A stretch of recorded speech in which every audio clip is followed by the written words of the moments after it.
Hello, everybody, and welcome back to Sweet and Sour Soccer. Do not blink twice. You are seeing both of us on the screen at the same time. We are friends. We haven't fallen out. It's just been a busy month. Everton fans, the news is here. The news you've been waiting for.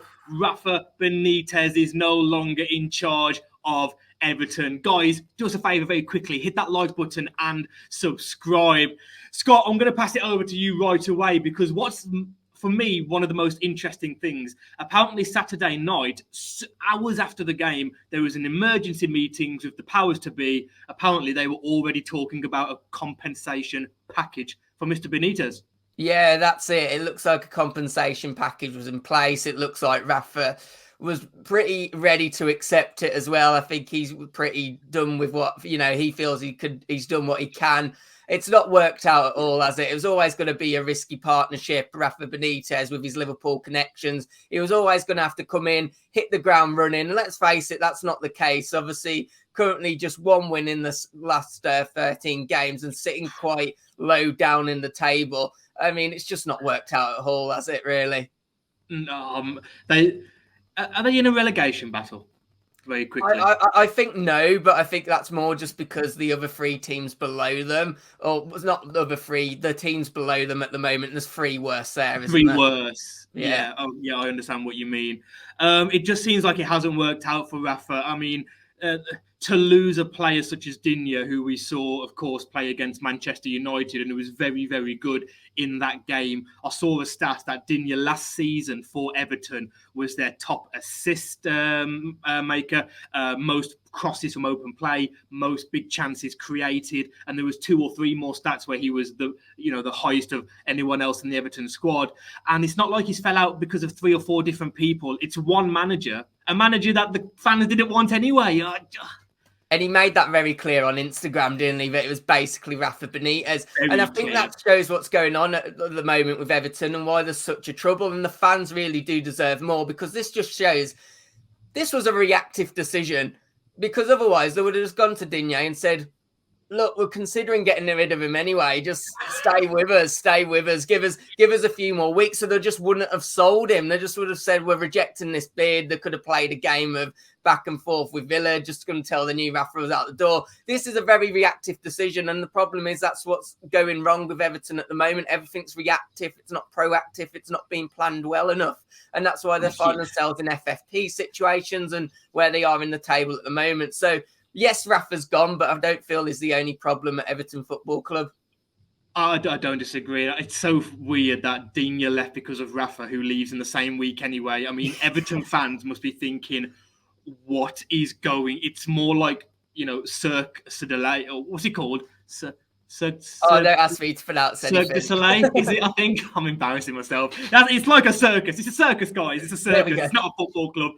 Scott, really unsavoury scenes. Obviously, I mean, we'll talk about the Norwich game, but very quickly, I want to mention about a pitch invader who I don't want to, accuse anyone of anything that I don't know I don't know the stats, or not the stats, but what actually happened or his intentions. But, the talk of the town is that a pitch invader tried to get to Rafa. We've seen the scenes. It's awful stuff. That can't be tolerated either way. And do you reckon even if that didn't happen, do you reckon the board would have done this? Do you reckon that was the final nail in the coffin? I think because of the result, obviously it was a loss to Norwich. It just had to happen. But, obviously you can't condone that. But it just shows the passion of the fan base. They just want change. They've been promised so much. And it did start. The season started well. Let's not forget, new stadium amounts to Kate wasn't the manager that they wanted. But Rafa Benitez actually started quite well, which kind of gives the position of where they are in the table now. As I said, 1 win in the last 13. It just shows how bad it has been, and thank God for the good start. And I feel that's the second time in the last 2 seasons we've had to say that, because it was kind of good that they got a good start the previous season as well. It's just been a complete mess, and I think they've just passion boiled over. I mean, you can't condone it, but he's not the only fan that was raging. No. I remember, and you were with me, I remember having a strong talking to from the police after we lost 5-1 to West Brom. That was it. That's what football's about, you know. Sometimes it gets taken over the line, but you know, Scott, the result, it's a new low. It really is for Everton. Do you see the club making a reactionary decision very quickly as in terms of a new manager, or do you think they're going to do what United's done? Well, look, we'll do a video once we know a bit more about who could potentially be coming in, about who's going to be the next Everton manager. I'm going to put a statement out there for myself, though. At the moment, while we don't know who might be coming in, give it to Big Dunk.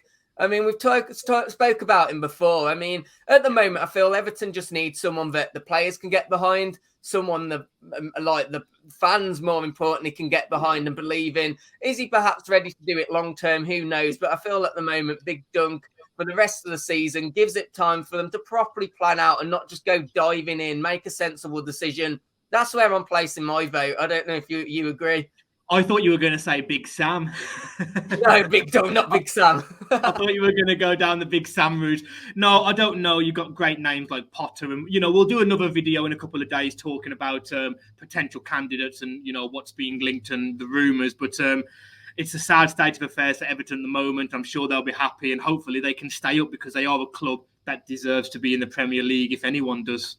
That's it. And I think it all boils down to that. The fans deserve better. Majuri needs to start doing better. They need to, you know, we've seen it before. It's not all just about having money now. He's a guy that has money, but so do a lot of clubs. You've got to have the people behind the scenes to run the club properly. And that's why Everton are in this sorry state of affair and the fans deserve better at the end of the day.